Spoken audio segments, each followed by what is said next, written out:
महोदय मैं पुनः इस चीज कहना चाहूंगा महोदय, 30 सेकंड 45 सेकंड का समय चाहूंगा। आदरणीय परमेश्वर रहे, सीजीएल का मामला अभी भी गर्म है। यदि सरकार को लग रहा है वो सच्चे हैं तो सांच को आंच क्या करा लीजिए जांच, सांच को आंच क्या करा लीजिए जांच। और अब कब तक बहाना दीजिएगा कि ये विपक्ष की साजिश है? विपक्ष के सारे पे छात्र सड़कों पे नहीं है, सपने टूट रहे हैं, सपने नेशनल नाबूद हो रहे हैं, इसीलिए छात्र सड़कों पर है। और याद रखिएगा, उनके सपनों के बीच कोई आएगा, पहाड़ आए, दरिया आए या चट्टान आए, छात्र टकराएंगे महोदय। मैं फिर कहूंगा, यदि आप सच है तो सच को आंच क्या कराइए जांच, सीजीएल की जांच हो। मैं पुनः कहूंगा, खतियान आधारित स्थानीय नीति, विस्थापन नीति पुनः समीक्षा करते हुए लागू कैसे हो उस दिशा में राज्य को बढ़ना चाहिए। महोदय, यदि वास्तव में मैया सम्मान की राशि 2,500 रुपये सम्मान है तो मैं चाहूंगा हम लोग एक सार्थक दिशा में बढ़िया महोदय। आज जितने भी माननीय हैं उनको बस की सुविधा दी जाए, जितने भी माननीय हैं अपने घर से ट्रेन की सुविधा से सदन आए, जितने भी माननीय हैं वो अपना टीए भत्ता का त्याग करे, जितने भी माननीय हैं यह जांच हो कि उनके बच्चे सरकारी स्कूलों में पढ़ते हैं या गैर सरकारी स्कूलों में पढ़ते हैं, निजी स्कूलों में पढ़ते हैं, इस विषय का भी जांच हो। अगर उसमें अगर कसौटी में उतरते हैं हम कहेंगे ये मैया सम्मान योजना है, और नहीं तो इसे केवल और केवल जिस सपने के साथ ये राज्य अलग हुआ था वो सपना कहीं ना कहीं अधूरा होगा महोदय। 2,500 रुपया सम्मान की कसौटी नहीं होगा। सम्मान तभी होता है जब समानता से आता है, समानता है तभी सम्मान है। अगर समानता नहीं है महोदय तो किस सम्मान की आप बात करते हैं?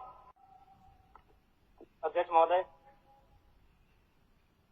आदरणीय मुख्यमंत्री को दोबारा बहुमत से चुनकर आने के लिए भी धन्यवाद।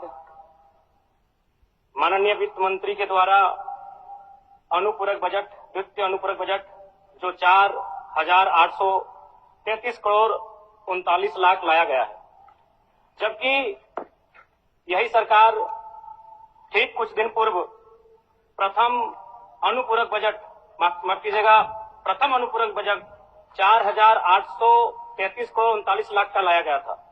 और आज पुनः द्वितीय अनुपूरक बजट जो कि 11,697 करोड़ 45 लाख की राशि लेकर आए हैं।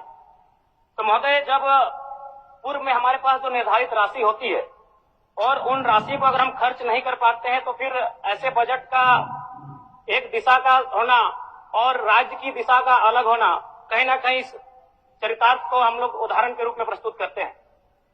महोदय, बजट की सार्थकता तभी आम व्यक्ति को समझ में आएगी जब एक गांव का सबसे गरीब व्यक्ति, गंगवा की पत्नी गंगिया, अपनी गठरी में बाजार के बजट को रख पाए। आज तमाम माननीयों ने, हमने भी सोचा था कि पक्ष की तरफ से विषय को रखा जाएगा, विपक्ष वाले तर्क को प्रस्तुत करेंगे और इसी बीच मैं एक नया नवेला युवा सीखने का कार्य करूंगा। लेकिन मैक्सिमम समय इन्होंने दिशाहीन मुद्दों पे रखा।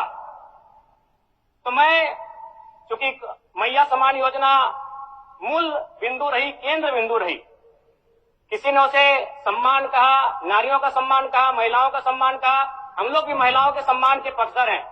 हमारे एक भाई कह रहे थे कि 2,500 रुपए की राशि जब एक स्कूल कॉलेज में पढ़ने वाली बहन को दिया जाएगा तो उससे वो स्कूल कॉलेज कागज, कॉपी, कलम की सामग्री लेगी। मैं कहना चाहूंगा, अगर आप उसे स्कूल कॉलेज जाने से पहले अगर 2,500 रुपए देंगे तो उसे आप निकम्मा और आलसी बनाएंगे। यदि आपको उस राशि को देना है तो उसके स्कूल कॉलेज जाने के बाद दीजिए, स्कॉलरशिप के रूप में दीजिए। मैं आज पुनः कहूंगा, क्योंकि आप सत्ता पक्ष में हैं, आप संभवतः अपने इस विषय को बचाएंगे, आप अपना पक्ष रखेंगे कि आपने मैया सम्मान योजना एक महान कार्य किया है। लेकिन मैं फिर कहूंगा, 18 साल, 25 साल, 30 साल की लड़कियों को जो आप फ्री में 2,500 रुपए दे रहे हैं, आप उनकी प्रतिभा को हनन कर रहे हैं, आप उनकी प्रतिभा को नकारात्मक दिशा में ले जाने कार्य कर रहे हैं महोदय।